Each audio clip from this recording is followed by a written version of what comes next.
home, to others that he was to go soon back, and was, as I hear, the day that the murder was committed, seen not far from the place where it happened, and is not now to be seen, by which it is believed he was the actor. He is a desperate, foolish fellow, and if he is guilty, came to the country for that very purpose. He is a tall, pock-pitted lad, very black hair, and wore a blue coat and metal buttons, an old red vest, and breeches of the same colour.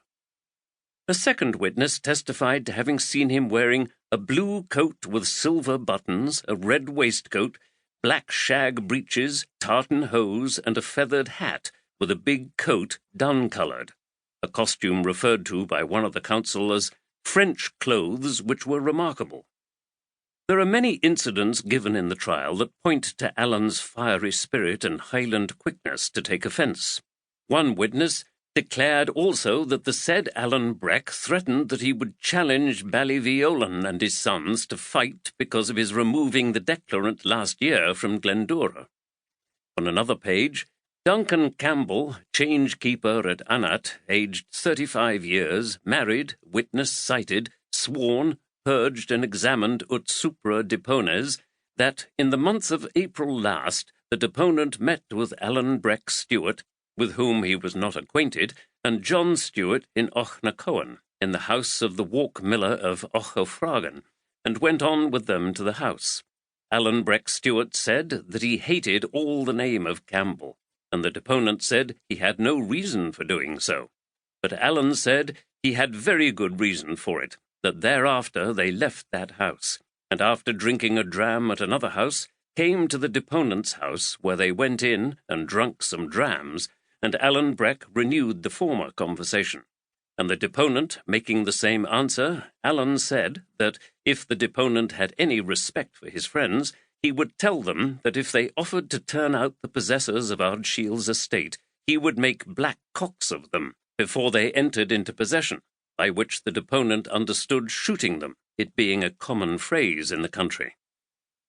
Some time after the publication of Kidnapped, we stopped for a short while in the Appin country, where we were surprised and interested to discover that the feeling concerning the murder of Glenure, the Red Fox, also called Colin Roy, was almost as keen as though the tragedy had taken place the day before.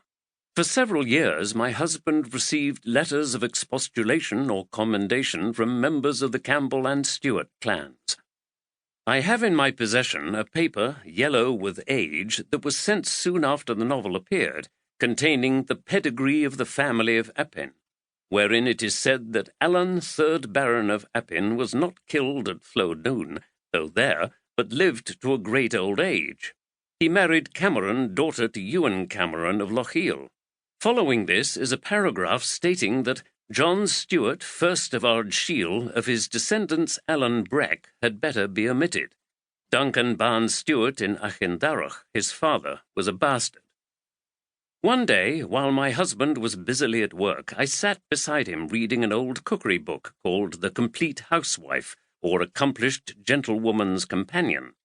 In the midst of receipts for rabbits and chickens mumbled, pickled samphire, skirret pie, baked tansy, and other forgotten delicacies, there were directions for the preparation of several lotions for the preservation of beauty. One of these was so charming that I interrupted my husband to read it aloud. "Just what I wanted," he exclaimed, and the receipt for the Lily of the Valley water was instantly incorporated into Kidnapped. F.V. to G.S. Chapter 1. I set off upon my journey to the House of Shaws. I will begin the story of my adventures with a certain morning early in the month of June, the year of grace 1751, when I took the key for the last time out of the door of my father's house.